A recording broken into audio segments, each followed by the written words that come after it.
Well, welcome everyone. We are glad to have you part of this event, the Performance of Election Forecasting in the 2020 Election, sponsored by the Institute of Politics at Florida State University. My name is Dr. Hans Hassel, and I'm the director of the Institute. Before we begin, I want to say a little about the Institute of Politics. The IOP at FSU is a world-class, nonpartisan, nationally renowned institute aimed at promoting civic and political engagement in politics and public service, formed in this year, 2020. We are grateful for the support of the Florida legislature and other political leaders for their leadership in recognizing the importance of creating this institute and locating it here at FSU in Florida's capital city of Tallahassee. One of the primary goals of the Institute is to provide students, faculty, and community members opportunities for political and civic engagement through academic fellowships, programming, and interactions with experts in government, politics, policy, and journalism. And so this is what you're getting tonight. This is one of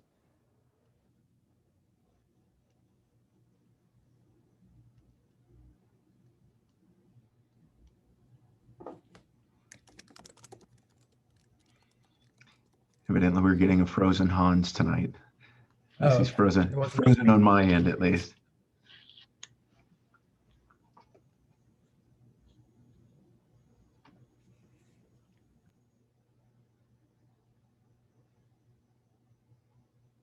Well, we'll hope that Hans rejoins us in a bit. I'll go ahead and get us started. I'm Dr. Brad Gomez. I am the chair of the Political Science Department here at Florida State University. We're happy to have everyone here for this event. As Hans was saying, this is an important event in the life of the Institute of Politics as we're starting to emerge. And we're happy to welcome our guest tonight. G. Elliott Morris is a data journalist for The Economist. He is one of the leading voices these days in the art of polling forecasting during the election season. And we're happy to have him here. We want to talk a little bit about polling forecast. What exactly is a polling forecast? How does his forecast work?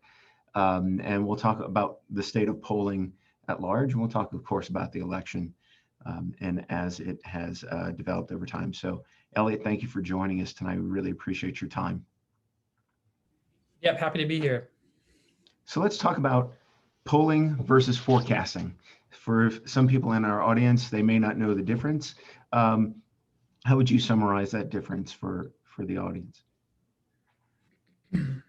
Well, pollsters are the ones doing the actual measuring, whereas forecasters are taking those measurements to make predictions about the future. So the key distinction you would hear from a pollster is that they're just taking a snapshot of public opinion at any given point in time. They're not trying to predict the outcome of an election that is happening a few months or a few weeks away. They're just trying to understand what the people want at the point in which they're surveying them, which also, by the way, usually happens to be a few days before we even see the results from the poll.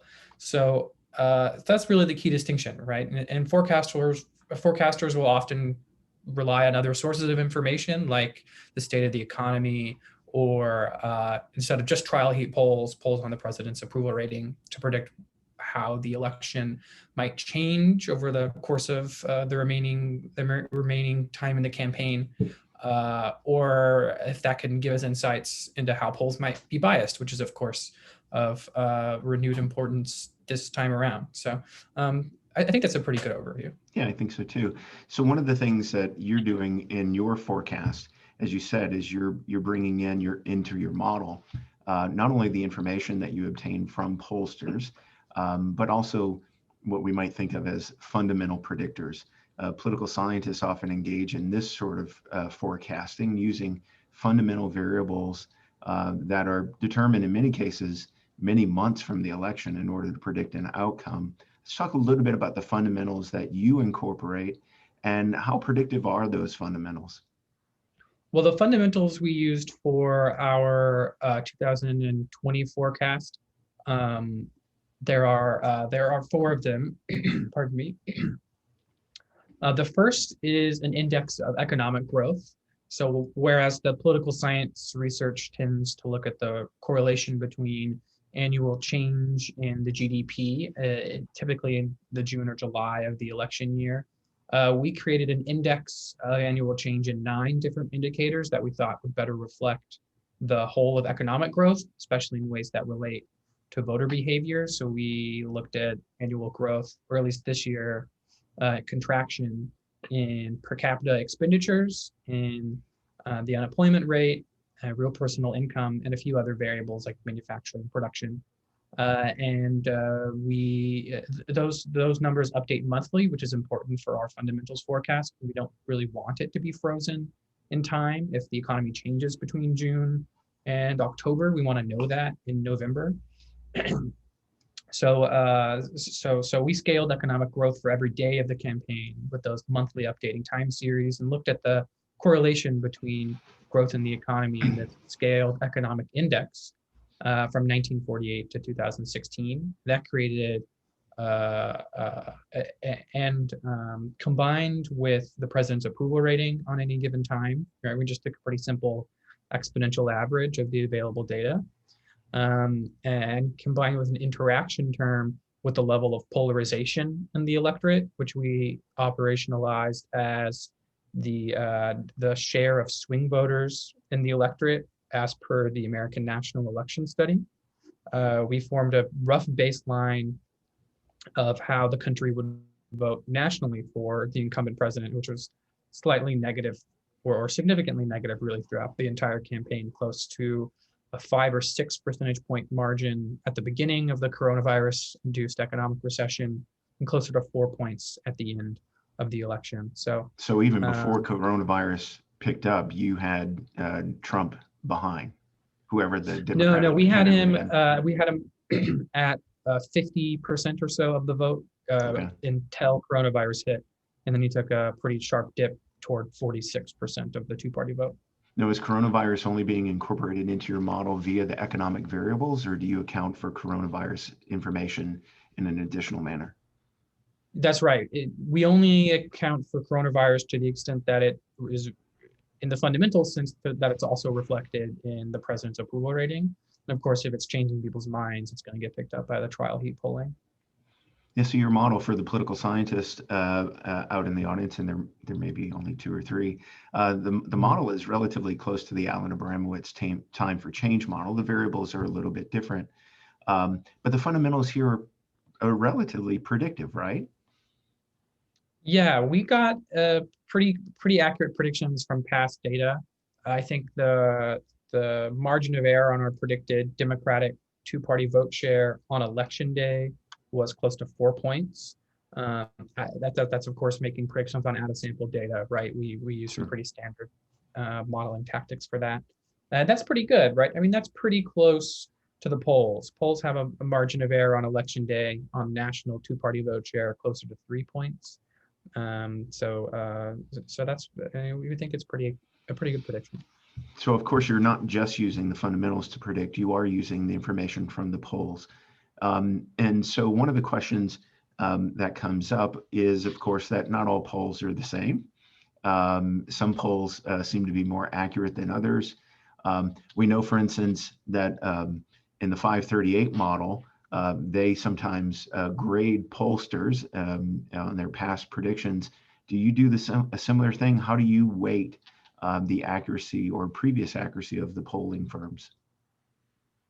So our model has no information about the previous accuracy of a polling firm.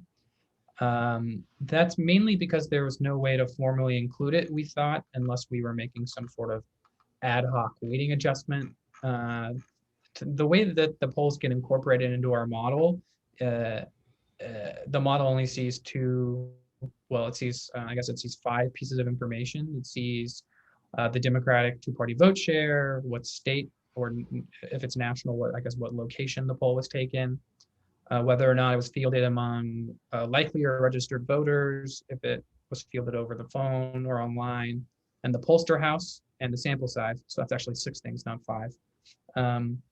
So the only way to incorporate the previous accuracy would mainly be, I think, to deflate the effective sample size of the poll in some crudely calibrated fashion. So our house effects aren't representative of the previous or of the past history of a pollster, which is probably an area in which our model could be improved. Instead, the house effects we use could be thought of mainly as just a random effect for the pollster term, for the polling firm, where, you know, if a pollster is continually coming in above or below the average Democratic vote share, then the model picks up some sort of residual bias from them and subtracts it from the polling firm.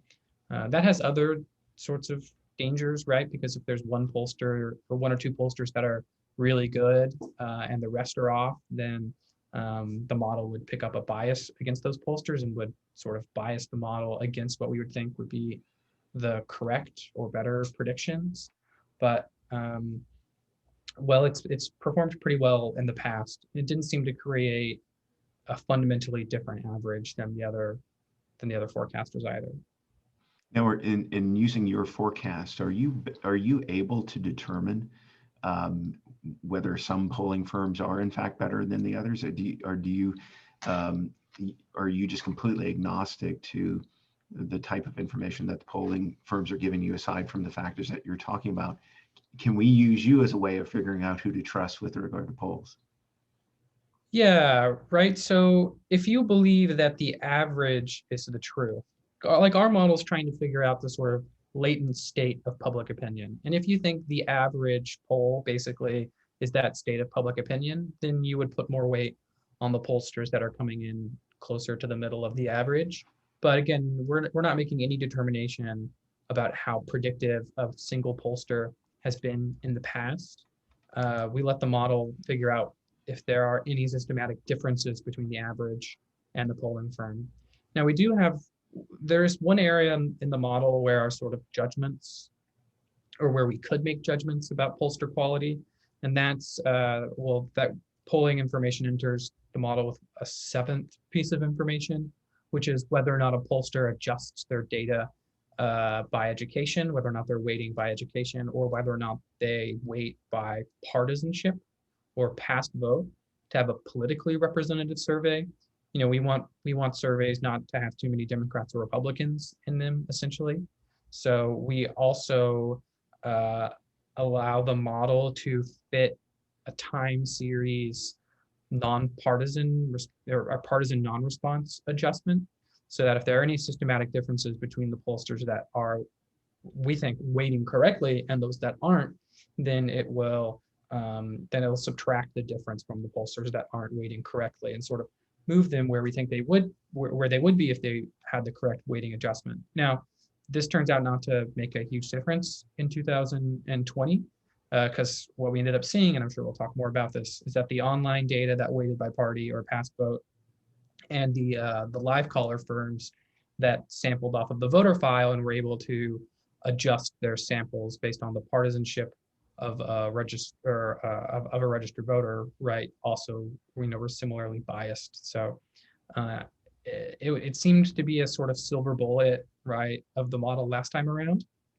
but this time it didn't. It doesn't seem to work out that way. I mean, it didn't add any noise or error or anything. It just didn't solve the problems we hoped it would. Now, there's clearly rethinking going on in the world of polling, and voters perhaps are looking at polling and the amount of errors that they're seeing, roughly on same proportional size that we saw in 2016, suggests that the polling industry didn't correct what they were doing 4 years ago.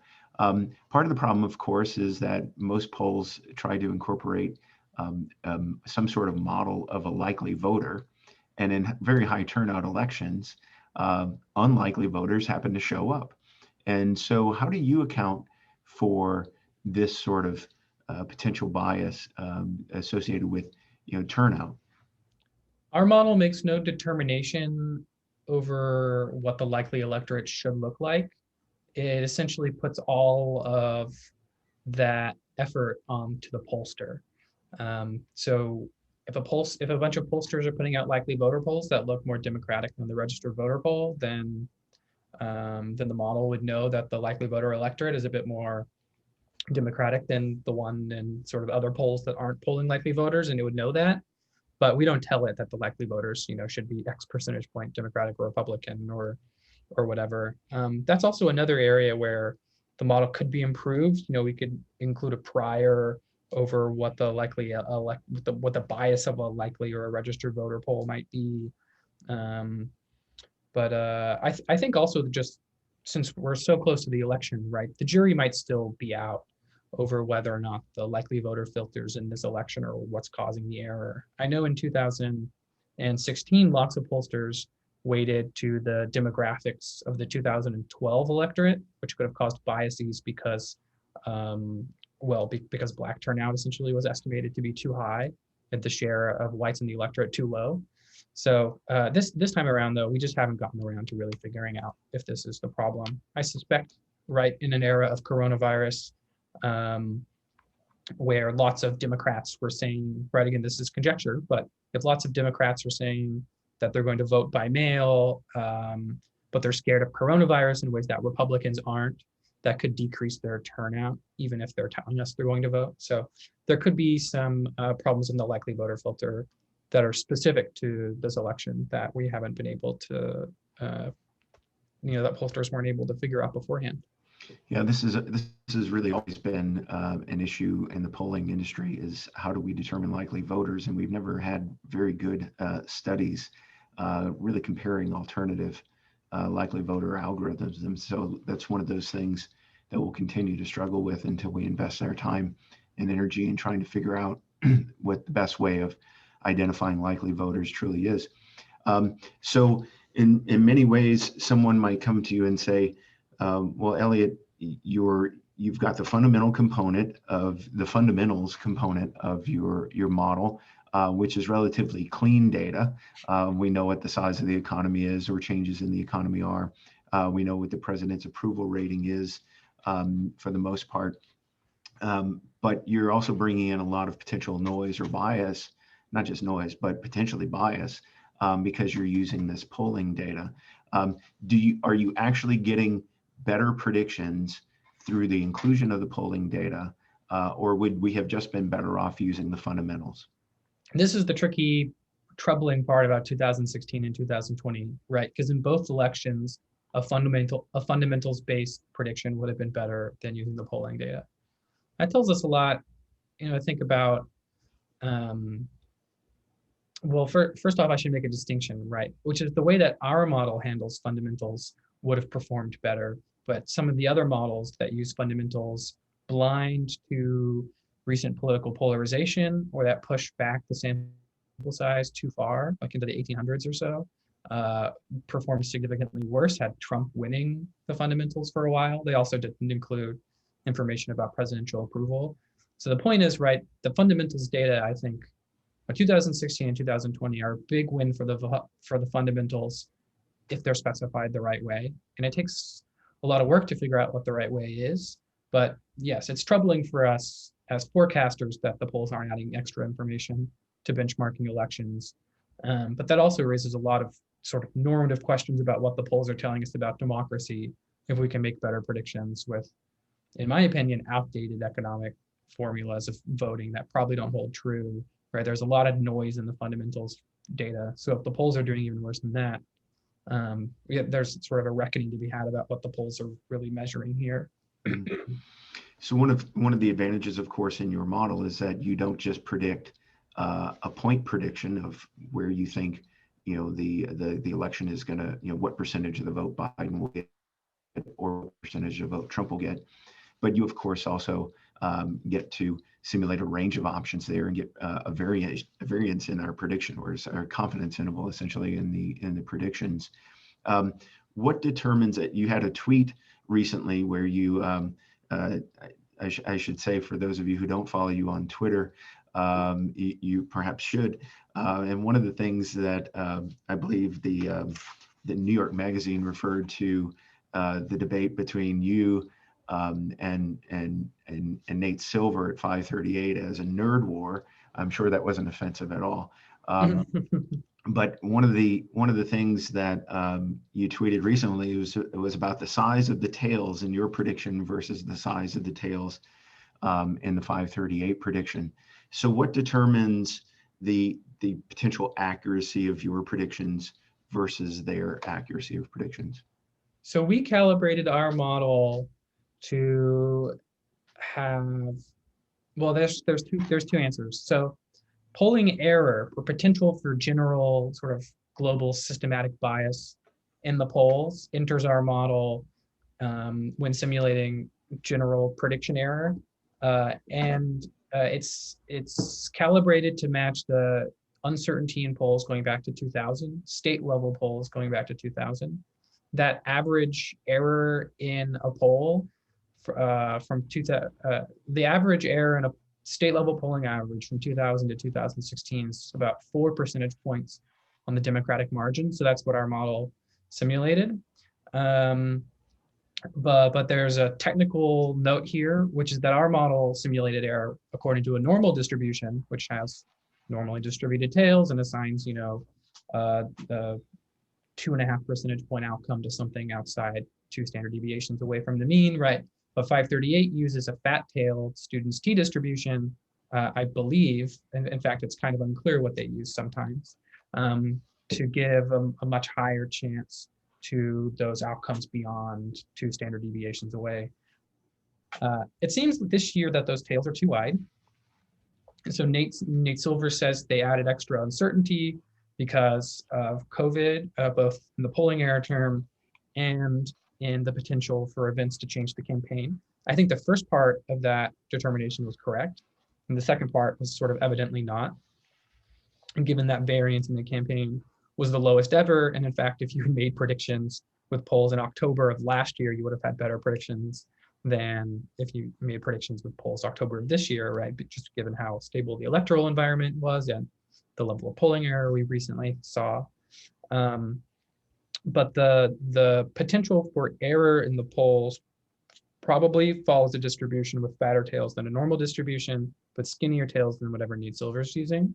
So he gives, at one point he gave Donald Trump a 3% chance or something of winning in California, even though all the polling and the polling data indicated a 30 percentage point margin or something for the Democrat, and there's no indication of other structural underlying changes in the electorate there, right? So I will say that our model is probably overconfident in a Biden victory. We gave him a 97 percentage point chance of winning the election, or a sort of 19 and 20 shot.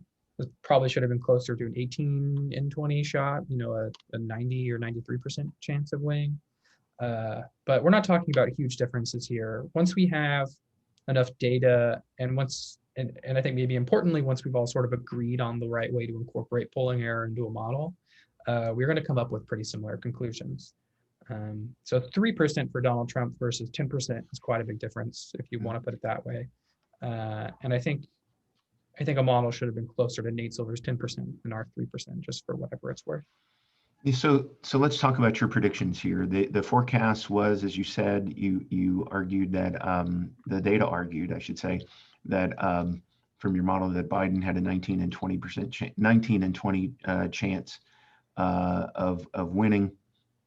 The forecast, the predicted range was anywhere between 259 electoral votes and 415 electoral votes. Mm-hmm. What was the actual point prediction on that? I believe it's 356. Is that what you were? So the median of the distribution was 356, and the mean is somewhere close to 345. Okay. And so did you have a prediction, or did you have a model 4 years ago? And folks might want to know whether or not your model 4 years ago was predictive. Yeah, that's right. So one of the problems here is that one of the problems in trying to figure out what are the correct decisions to make in changing the model from 2016 to now is that when we ran our back tests, the model did a pretty good job. In 2016, it gave Trump nearly a 40% chance, or a 34% chance of winning. In 2012, it gave Barack Obama 80% and like a 99% chance or so in 2008. It's easy to get caught up in those binary predictions, right? But our average electoral college votes were also pretty good. So were our medians and the outcomes sort of always following within our margin of error, even within, even typically within a standard deviation and a half away. And our vote share predictions were also better than the competition's. In 2016, like I said, since we had this non-response adjustment that worked out pretty well, our model predicted that Hillary Clinton would win 51.2% of the national vote, and she won 51.1, right? So when we're trying to make these determinations over whether or not our model is overfit or whether or not it's incorporating prior data correctly, we're leaning a lot on these back tests. And generally they say, yeah, we do pretty good, but clearly now we're in a different era where polls seem to be favoring Republicans sort of over and over again, or favoring Democrats, Republicans beating the polls over and over again, in ways that relying on back testing might be obscuring. So the model was seems to be accurate, obviously, in the national predictions. You had predicted an average difference between the Biden and Trump vote of roughly 8.8%, which is an over prediction. But the 3.1 percentage point difference in the current vote share was also within your model range, right? Was also Yeah, and I within that should say, 95% right, confidence. it's one of the weaknesses in evaluating the model accuracy now is that not all the votes are counted, so it should end up, the popular vote should end up closer to 4.5 or 5 percentage point margin. So that's a 3 percentage point error on margin, which is under the, or just on the historical average error for the national polls. And your it's bigger than it was predictions, in 2016, but on average, national polls haven't been that good. Sorry. and your prediction on the margin was actually more conservative than the typical polling average, wasn't it?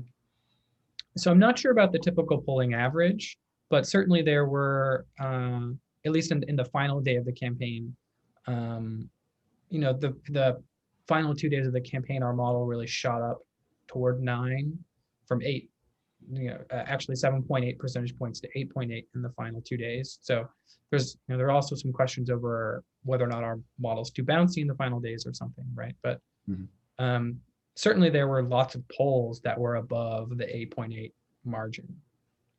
And lots of polls came in relatively late, including the Institute of Politics poll, which came in the week before the election. Lots of new polls coming into your data stream towards the end of the election. That could cause some of that bounciness. Is that right? Sorry, hold on. I'm just losing you. Say that one more time. So I said lots of polls came in late, as is normally the case. In elections, we have lots of polls towards the end. And I said that included the Institute of Politics poll, which we did in Florida. That could have caused some of the bounciness in your predictions as well, the influx of new polls toward the end. Oh, right. Yeah. So there was an influx of polling in the final days that looked a bit better for Joe Biden than we expected, especially in some key races, like you're noting in Florida. But there are also some pollsters that our model excluded that showed a tightening of the race, and other models that our model didn't include and so didn't show the same tightening. Those are some sort of ideologically motivated pollsters and pollsters from Republican super PACs that we just determined we didn't want to use. Now, in hindsight, maybe we should have. They would have made our predictions a bit, like half a percentage point in states like Florida better, but it's not sort of an earth-shattering difference we're talking about here. So let's talk about the state level polls. We'll get to Florida specifically in a minute, but you were very accurate in your prediction of the state level polls, weren't you? Or the state level outcomes, at least as they stand right now. Well, our average error for the state level outcomes, I think, is going to end up being about 5 percentage points on vote margin. So that's an above average error.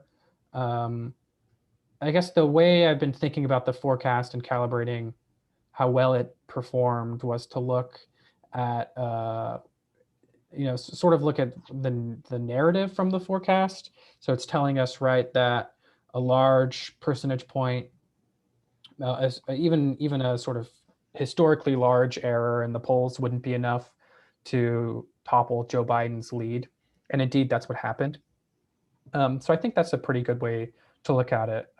If you want to look at binary predictions, right, our model is going to end up, it seems, getting 49 of 51 states correct, which is about what you would expect given that we had so many contests near 50-50, just probabilistically, we should have expected 2 to 3 errors in the forecast. So so we think the forecast itself, if not the polling, but the forecast is sort of working as designed, even if there were some better ways to explain the uncertainty in the forecast or the true range of electoral college outcomes. But it worked pretty good. Of course, like I'm saying, there are some ways to fine tune it, but for now, I should have been clearer that I was talking about the binary predictions rather than the margins.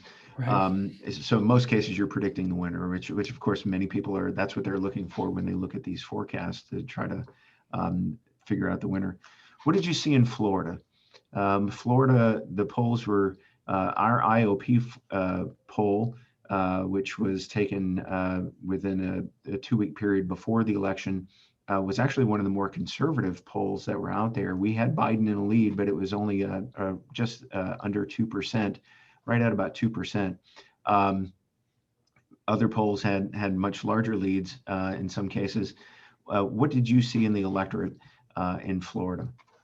So our model picked up a 2 to 3 percentage point lead for Joe Biden, depending on how you slice it, which is of course well inside the margin of error. So our margin of error in Florida had him losing by 4 points to winning by 12. So this is sort of why I try not to focus on the binary predictions so much, just because there really is a lot of noise in the predictions, or a lot of room for noise, I should say, in the predictions. But we saw a tighter race into the campaign than we did in June or July. That could have been due to getting more polling data, but it does seem like there were real shifts in the polls. Now, maybe since we saw a large polling error in Donald Trump's direction, maybe the polls weren't reflecting a real change in the electorate. But we did see a narrowing of the polls in the final couple of weeks. And like I said earlier, I think our model would have picked up a bit more narrowing if we had a more inclusive set of criteria for what polling data we think is good enough to put in the model. So one of the issues, of course, with polling Florida is its ever-changing population, and trying to figure out those changing demographics, changing influx of elderly population, change in migratory patterns. We had a large influx, for instance, in Central Florida of individuals from Puerto Rico.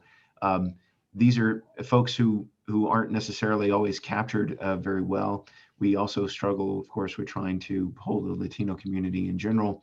Our poll, for instance, we had a Spanish language version of our questionnaire, but 3% of our respondents used that Spanish only component, which may in fact have been something that gave us a little bit more of a conservative estimate in our polling result. Many polls don't do that. You're not a survey methodologist, but you're an extraordinary consumer of polls. You're probably consuming more polls than just about anyone. What do you see? And I should say you're also writing a book about the history of polling. What do you see in polling that you would say are the primary challenges that are confronting the industry at this point? Well, in the 2016 and the Floridian contest, like you're noting, I think getting a correct Hispanic sample is super important, especially in a state, right, when there's so much heterogeneity within the Hispanic community, right, with Latino immigrants from lots of different countries having lots of different beliefs. A pollster coming in from out of state or even in state that doesn't know how to weight those data correctly are going to misfire, and maybe that's what we saw this time around. So that's the type of error I would chalk up as a sort of easily fixable error. We just easy, right? Nothing with survey research is ever that easy. But you at least know how to get the right benchmark, and you can design a poll maybe with a higher design effect, right? Or a higher need for weighting and resulting uncertainty from that. But you at least sort of know what to do. But the bigger, broader challenges for the industry that I think were raised by the election, it's just whether or not we're talking to the right people. It looks like even within groups, there's going to be an overestimation of support for Joe Biden, which invalidates, I think, a lot of what we thought we knew after 2016. So in Hillary Clinton's sort of surprise defeat to Donald Trump last time around, the verdict from pollsters and from polling analysts like myself was that polls failed to have the right mix. Well, to the extent that there was a methodological failure, the failure was to in not having enough Trump supporters, Trump supporting demographics in the poll, because the polls weren't weighted on non-college white support. And that's a pretty easy fix, right? It's just a weighting scheme, and lots of pollsters fixed that error. But the fact that the national polls, which had been weighting by education in 2016 and 2020, are more incorrect this time suggests that that's not really what was going on. And same thing at the state level, even though we had most of the pollsters weighting by college attainment, the errors seem larger this time around. So if you look, I think what we really have here is a failure for polls to be politically representative, right? And again, when I say failure, I mean sort of from the statistical standpoint. This isn't polls breaking down, right? The 2% or 3% error on vote share is not a cataclysmic failure for the industry. But if polls are failing to distinguish on average, right, 4 points of support for Donald Trump on margin, then that's going to lead to overconfident predictions, and that will be a pretty big deal because it gets magnified by the media. So there are some things to fix, and they are not super alarming to me as someone who thinks mostly of polls as a tool of sort of survey research and democratic accountability. But they're going to continue to get a lot of attention from the media and from consumers of polling data, people maybe who bet on politics or who just want to understand elections. Betting on politics, probably not a good idea. As it's noted in the chat, we will be taking questions from the audience. And so you've got two ways of doing that. One is by putting in the chat box, if you'd like. If you'd like to also raise your hand, we can call on you. You can unmic. There's also a Q&A. You should notice at the bottom of your Zoom, there's a Q&A window, which allows you to input your questions there. So we've got a few different ways. While some questions accumulate, let me ask you, just sort of tailing off on that, we often refer to these differences in the kinds of errors that polls produce as sampling errors and non-sampling errors. And of course, sampling errors are what gets reported when we think about the margin of error. And that is, as I tell my students, the least pernicious form of error possible. Right. It's just a function of how many people you bring into the survey. The non-sampling errors are really the important forms.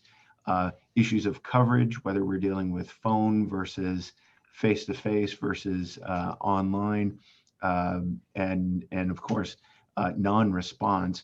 And one of the things that I heard, and it would be interesting to see, is that I was talking to a colleague at another university who is doing polling in all 50 states simultaneously, primarily from voter rolls, and finding there's a tremendously large non-response among Republicans. And so the question then becomes, were Republicans not only simply becoming more anti-establishment, but also becoming more anti-polling, thus causing part of the problem in not getting an accurate assessment of the Trump's vote share in 2016 and 2020. Yeah, right. I think the underestimation of support for Trump is likeliest product of higher non-response among his supporters than Democrats. I guess just by definition, really, of the problem. One way we can try to quantify this is to look at some non-demographic benchmarks from our questions. So the polling analyst, or I guess former pollster David Shore, has a great chart out on Twitter these days about the share of people in his polling who reported voting in the Democratic primary over time this election year. And we saw, I guess, a 5 to 10 percentage point increase in the share of people willing to take polls who said they voted in the Democratic primary from April to July. And I think, that's something that a pollster could have waited on in hindsight, because we actually know what that number should be. But these are, of course, right in hindsight, it's like, oh, we should have done this, or oh, we can adjust the poll on that. But I also want to make sure I'm not giving the impression that a problem isn't bad just because we can wait our way out of it, right? It seems like pollsters are really having a hard time talking to Trump supporters or convincing Trump supporters who might have low levels of social or institutional trust to take a poll. And so long as that's the case, the polling data is going to be biased against them. One final point here, right, which is that if we're trying to ascribe blame for this problem, or maybe more academically trying to figure out why Republicans aren't responding to polls, I think the leader of the Republican Party has a really great deal to do with this. Whether or not you think it's justified, has said repeatedly since 2016 that polling data is rigged against him, could be a tool for election interference. Don't trust the pollsters. They're sort of biasing media narratives against you. And I would be surprised if that didn't have an effect on Republican response rates. So that's a cause for hope, right? Because maybe the party will be able to correct its trust in pollsters and institutions after the fact. But it could also just be residual damage that lasts for a long time. So there's a somewhat related question to this, and it just so happens to be from our dean. So that's two reasons to ask it. Oh. What do you both make? I'll let you answer. Of the shy voter hypothesis that's associated with Trump voters. Are Trump voters shy? Trump voters don't seem shy to tell us their opinions once we reach them. There's very little evidence that people lie to surveyors about their political beliefs, right? We can, to the extent that people would lie to a pollster about supporting Trump, would probably be a product of a very old problem. Well, not an old problem, but a long-standing problem in survey research for people to avoid socially undesirable responses. So there are ways, since this is a long-standing problem, that pollsters have of detecting whether or not a response is socially desirable or, undesirable. So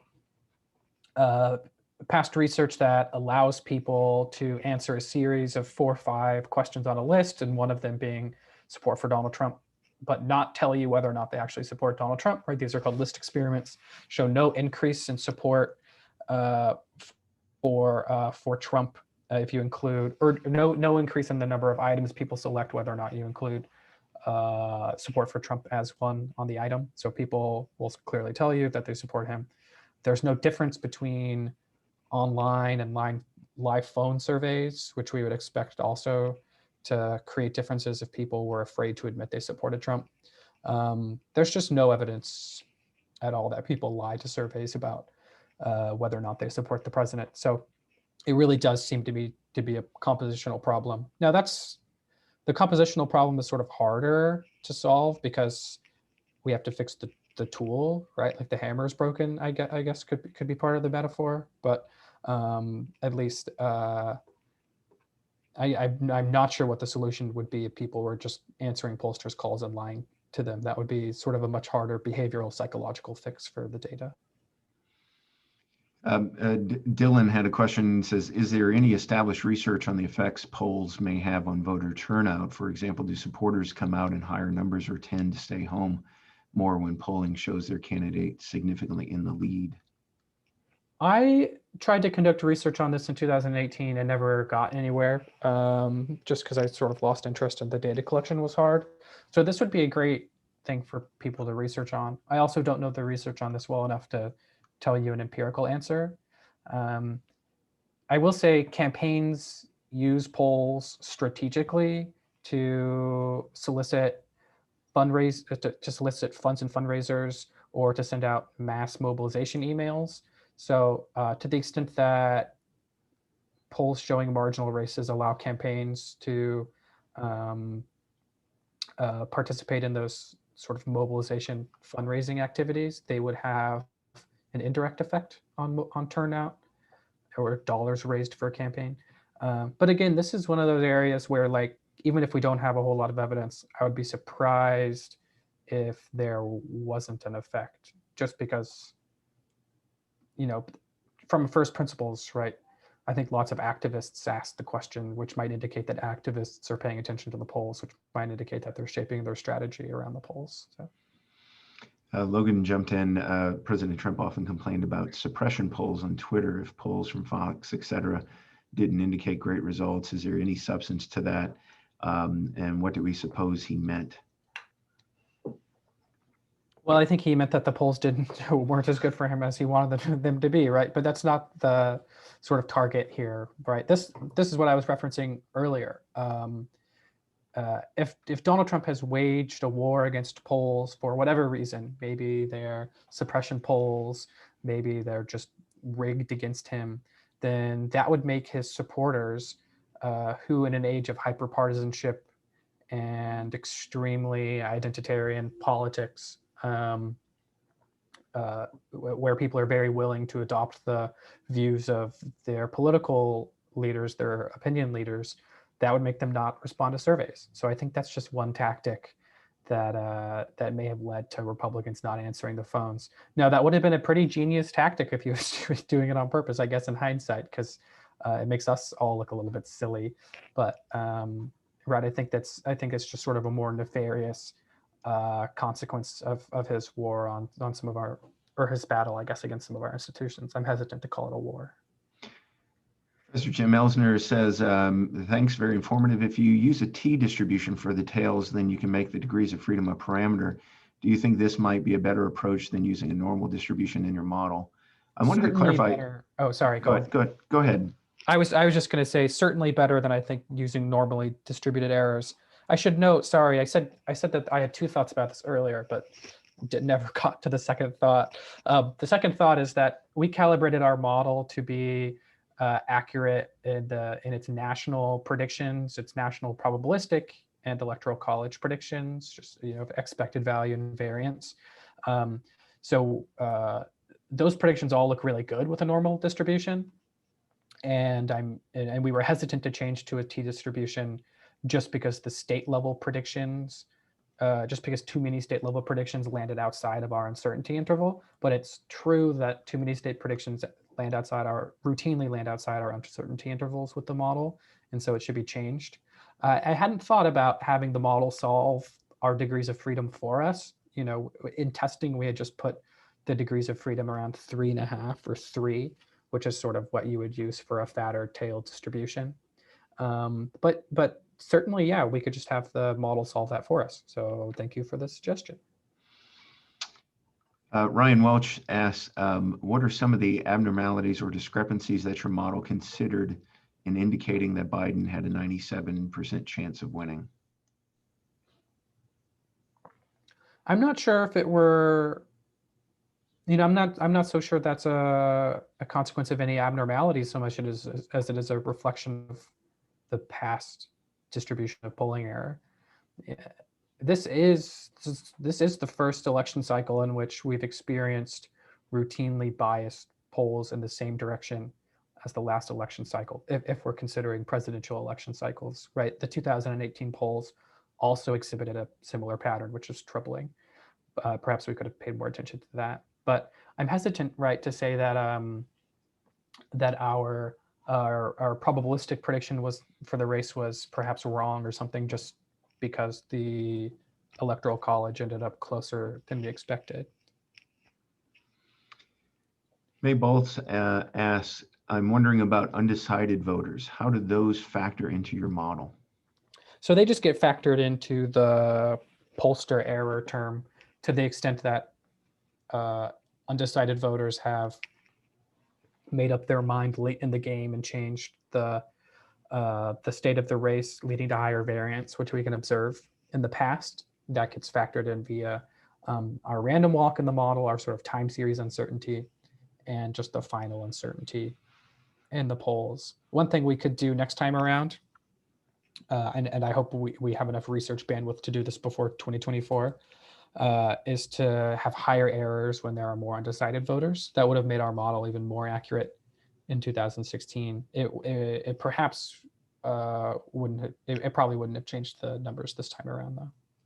Yeah, so the number of undecided voters seem to be, or the percentage of undecided voters seem to be lower in this election than we would typically see, right? Even weeks out from the election, people seem to know. So that would have made your model have less uncertainty.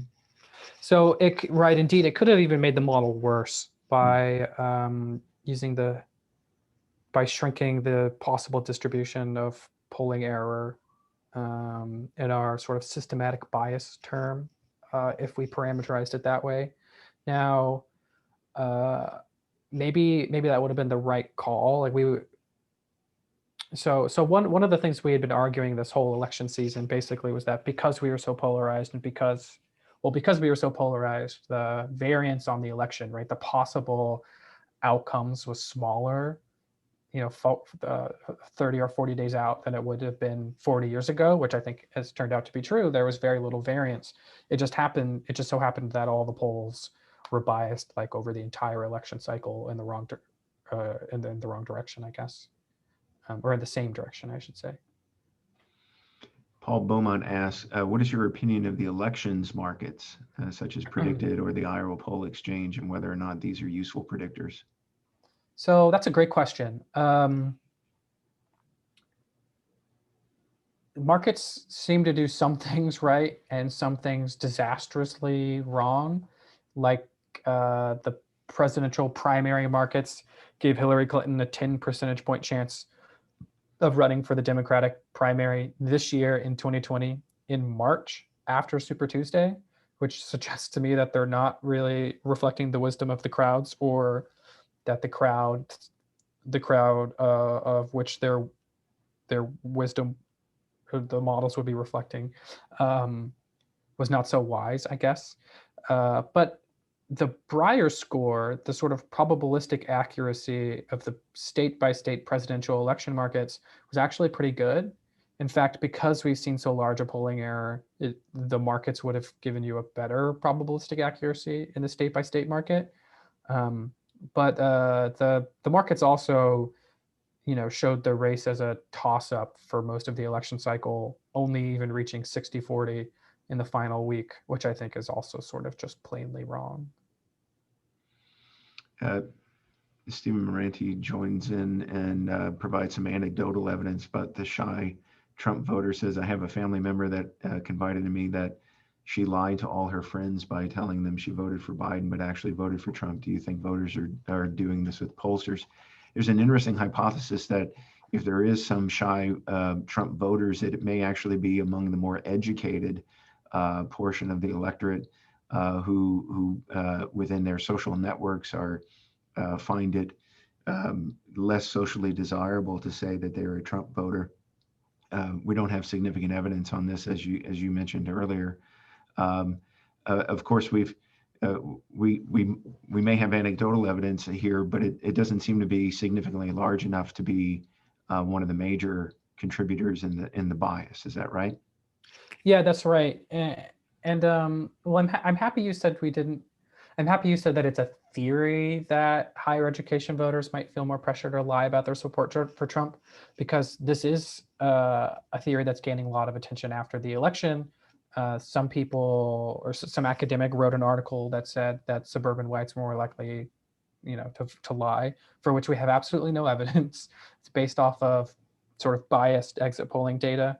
And if you look at the suburban level swing from 2000, or if you look at county level swing from 2016 to now, it's highest in the suburbs. So I'm hesitant that that's true, right? But for all the reasons that we had previously discussed, the idea that people in mass lie to pollsters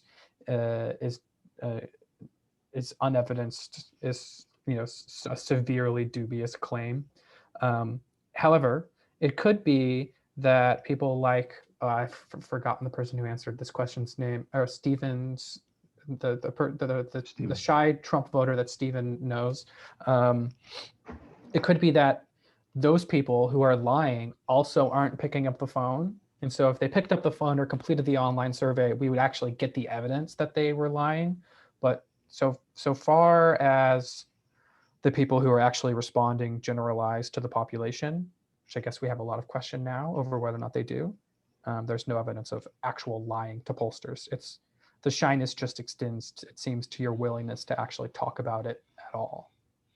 So my experience with this subject of social desirability goes back to when I was an undergraduate and cut my teeth working at the UNO poll, the University of New Orleans poll, during the elections that featured David Duke, the former Grand Wizard of the Ku Klux Klan, and the polls were off by roughly 22% of the vote. That's a real difference when people are unwilling to admit that they're voting for the former Grand Wizard of the Klan. It doesn't appear that our polls may be off here, but they're not off that much. Kenny Mackey says, to play off what you mentioned about Trump's verbal attacks on the polls, how likely do you think it is that polling error reverts to the mean moving forward? Is it necessarily a problem with the model, or is this simply something that can be resolved with a dummy variable for 2016 and 2020? In other words, is this just a Trump effect?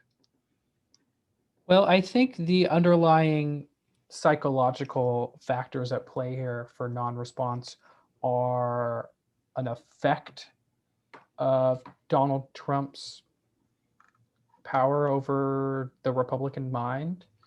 Not that the Republican mind is that different from a Democratic or an independent mind. That's not what I'm saying. I'm just saying the sway that he has over the party, right?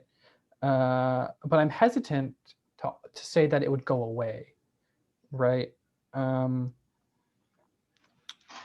not entirely sure just right off the cuff how to evaluate the likelihood that that a new anti-Trump or even non-Trumpian candidate would come along and repair lots of the damage that he has maybe done to Republicans' willingness to respond to surveys, first of all, and given how willing his supporters and Republicans writ large are to believe him, I'm doubtful that it would matter even if they did. So I wouldn't feel comfortable putting a dummy variable in the model for this, also for those reasons, but also for the reason that I wouldn't want to overfit our model, right? We only have 18 elections total for our fundamentals prediction. We only really use 5 elections for our pollster error term. So I wouldn't want to put another variable to try to predict the degree of polling error that we would see just because of Trump. So finally, in response, there's clearly some way that there should be some way that we can incorporate the clear evidence that you and I know that people are lying to people aren't responding to polls, and those people tend to be Trump supporters. There should be a way we can incorporate it into our model. If our model is Bayesian, right, if it's including prior information, we could include a bias term that's on average biased toward, saying that polls are biased toward Democrats, to take a few percentage points away from them. But it has the problem, of course, of if polls in the future are biased toward Democrats or Democrats beat the polls, then our model would underrate them. So it's just frankly, it's just a really hard bias variance trade-off. One potential parameter that would be of interest is whether, if polling firms actually didn't simply report margin of error, which, as I mentioned earlier, is not as pernicious as one might think, but instead also reported, as we do very often when we're writing an academic journal, what the response rate is. Presumably that would give you additional information as to the important quality of the poll, right? So the good polls release their response rates per APOR, the American Opinion Association. So we have that information for lots of pollsters. It's just one of the longstanding problems with polls or I guess maybe it's even a recent problem, is that we have lots of polls in the sort of underbelly of political polling that operate not only to bias the national conversation in their favor or to raise money for their candidates or something, maybe even just to suit the information environment on their side, but to get attention, and they're of lower quality and they don't release that information. They're not all members of the APOR Transparency Initiative. They don't tell you how they're weighting their data or where they get it, et cetera, et cetera. So, relatedly, and going back to what you've been saying about non-sampling error and wider margins of error, I think the biggest contribution that I can make over the next 4 years probably is just to tweet every day and say in every single interview that the margin of error that people see from a poll is way too small, maybe half as big, or that the margin of error in reality is more than twice as large as the one that you're being told by a pollster, about 7% or so on a 1,000 person poll instead of 3%, maybe even larger now that Republicans aren't really taking surveys. And I think if to fix the sort of public understanding or misunderstanding of uncertainty, that's a good place to start. Yeah, what we often refer to as a total survey error approach. Right. Elliott, before we let you go, I just want to mention that in addition to tweeting, which you said you were going to be doing over the next 4 years, you are in fact writing a book on the history of polling. It's a tentative title, No Margin for Error, which is a great title. What are you hoping to accomplish with that book, and when can we expect to see it? So conditional on finishing the rest of the manuscript in time, due in January. I think we'll see the book at the end of next year, depending on Norton's timetable, right? So these things are always in flux. The book will hopefully be a pretty general introduction to the history of polls, to how much faith we can put into them, and why we should put faith into them, namely their importance in the democratic process. To the extent that polls can give representation to people who otherwise aren't represented to their government, they serve a strong purpose. That's an especially important point to make right now, when the polls, and so many in the media just believe that they're hopelessly rigged and useless. So in some ways, I wish the book had been published last week. I probably would have got a lot more pre-orders last week. But, I think the conversation that we've been having a lot here is reflective of the sort of education I'm just trying to provide with it. Good. Well, good luck with that and with that book. And we want to thank you for joining us here at the Institute of Politics at Florida State University. It's been a very informative conversation. And, with anyone in polling, we often say you exist, you live out on a limb. And so good luck on the limb that you live on. Don't fall off. That's very nice. Thank you. Yeah, congratulations on the end of an electoral season. Yes, I'm happy to finally be able to sleep 8 hours.